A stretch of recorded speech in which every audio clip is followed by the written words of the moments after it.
परिवार वालों से मुलाकात की है और पूरे देश को ये बात जानने की ज़रूरत है कि जुनैद के छह औलाद हैं और जुनैद का एक बड़ा भाई है जो दिमागी तवाज़ुन ठीक नहीं है, उसके 7 बच्चे, उसकी भी जिम्मेदारी जुनैद पर थी। तो एक जुनैद की हत्या से 13 बच्चे यतीम हो चुके हैं, 13 बच्चे यतीम हो चुके हैं। और ये जितना भी आप इसका कंडेम करें वो कम होगा। और अफसोस की बात यह है कि राजस्थान की जो पुलिस है और हरियाणा की पुलिस वो इन तमाम गुंडों को, क्रिमिनल्स को, टेररिस्ट को खुली छूट दे दी है कि वो आते हैं मेवात में और लोगों को मारते हैं, पीटते हैं, उनको उठाकर लेकर जाते हैं। जुनैद और नसीर को जो किडनैप किया गया था उसी वक्त गोपालगंज पुलिस स्टेशन में जाकर इत्तला दी गई, कंप्लेन दी गई। अगर वो फौरन हरकत में आते तो शायद आज वो जिंदा रहते।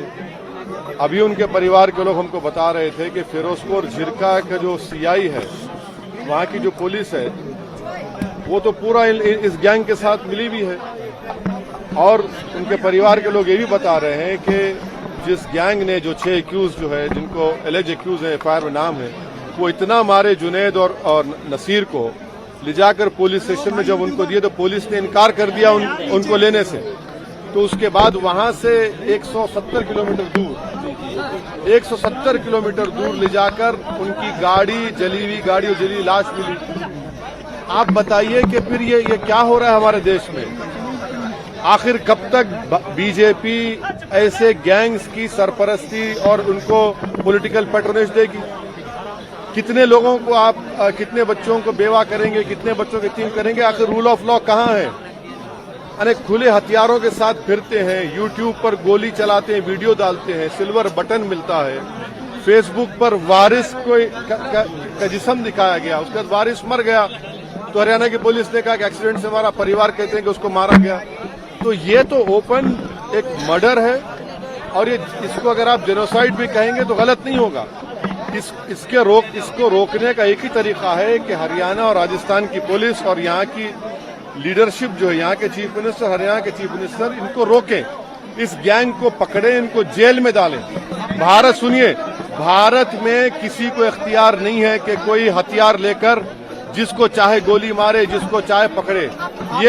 ये विजिलेंटीज है जिसको ये विजिलेंटीज है जिनको खत्म करना जरूरी है, वरना रूल ऑफ लॉ खत्म हो जाएगा, अदालत को ताला डालना पड़ेगा, पुलिस को रिटायर करना पड़ेगा अगर नहीं रोका जाएगा तो।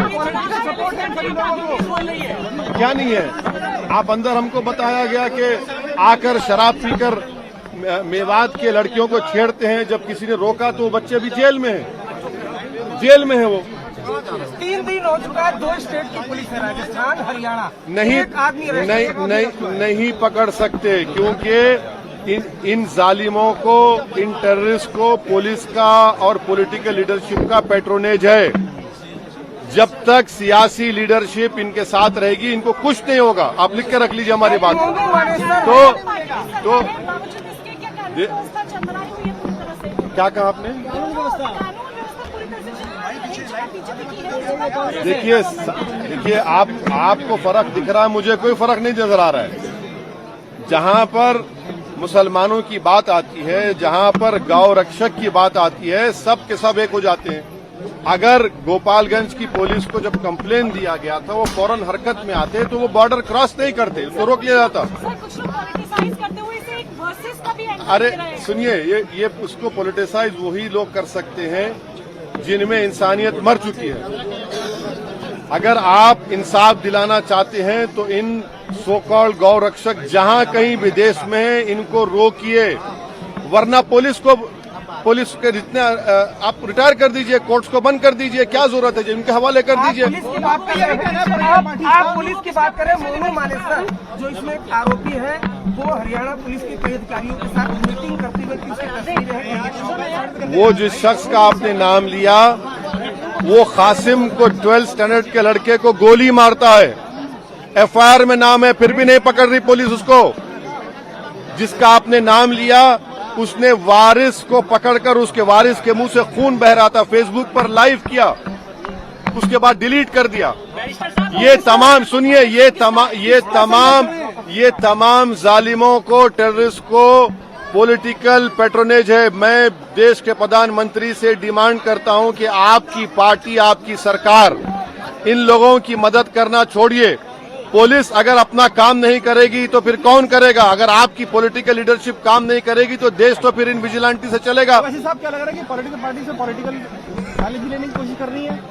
भाई साहब, चाहे वो कांग्रेस हो, बीजेपी हो, वो एमआईएम हो। देखिए, इन पीड़ित परिवार का एक ही डिमांड है कि उनको सबसे पहले उनको गिरफ्तार किया जाए और एक स्पेशल कोर्ट के जरिए उन पर केस चलाया जाए और उनको सजा मिले। और चौथी बात यह है कि ये जो जुल्म हर महीने या 10 दिन में होता है, ये बंद होना चाहिए। इन मेवात के मियों पर, ये गरीब हैं, इन पर आप आकर मारते हैं। और डेटा क्या बताता है? डेटा ये बताता है कि भारत में भैंस बढ़ रही है और गाय कम हो रही है। कैसे कम हो रही है? फिर आप इनको रोकिए। ये होते कौन है कि अपने हाथ में कानून लेंगे? ये जिसको चाहे मारेंगे, जिसको चाहे मर्डर कर देंगे। मेवात के इलाके की बात है, कहीं और भी ऐसी घटनाएं बहुत सी जगहों पर, कहां नहीं हो रहा है। देखिए, पिछले चाहे पीलू खान हो, इखलाक हो, ये सब रकबर हो, कितना होगा ये? इसको सरकार को इन मिलिशियास को रोकना और सख्ती से कुचलने की जरूरत है। वरना आप कह दीजिए, सरकार कह दे कि भाई ये लोग ही पुलिस है, ये लोग ही कोर्ट है। उसके बाद देखिए क्या होता है। फिर क्या आप किस राह पर लेकर जाएंगे? ये लोग रेडिकलाइज हो चुके हैं और ये जो मार रहे हैं मुसलमानों को, रेडिकलाइज हो चुके हैं लोग, हाईली रेडिकलाइज हैं ये लोग। कौन कर रहा है? ये अरे कौन कर रहा है? बीजेपी कर रही है, इनको बीजेपी सपोर्ट कर रही है। कांग्रेस की सरकार खामोश बैठी है। अगर कांग्रेस की सरकार वहां पर फौरन एक्शन लेती, इनको बचा लेती, रोक देती, कुछ नहीं कर रहे हैं आप। कांग्रेस तो कह रही है कि बीजेपी माहौल खराब करना चाहती है। अरे कांग्रेस, अगर बीजेपी माहौल खराब, चलिए मैं अशोक गहलोत से कह रहा हूं कि पुलिस को भिजाइए हरियाणा में, उन तमाम बदमाशों को उठाकर लेकर आइए। आप नहीं जा सकते, पुलिस नहीं जा सकती हरियाणा को। आप नहीं, जब आपने एफआईआर में नाम लिख दिया, जाइए पीटी वारंट लेकर उठा कर लाइए उनको। कौन रोक रहा है आपको? उनको अरे वो चुनाव की बात नहीं है। नहीं, ये चुनाव की बात नहीं है। नहीं, ये चुनाव की बात नहीं है। ये चुनाव की बात नहीं है, ये इंसानों की जान की बात है।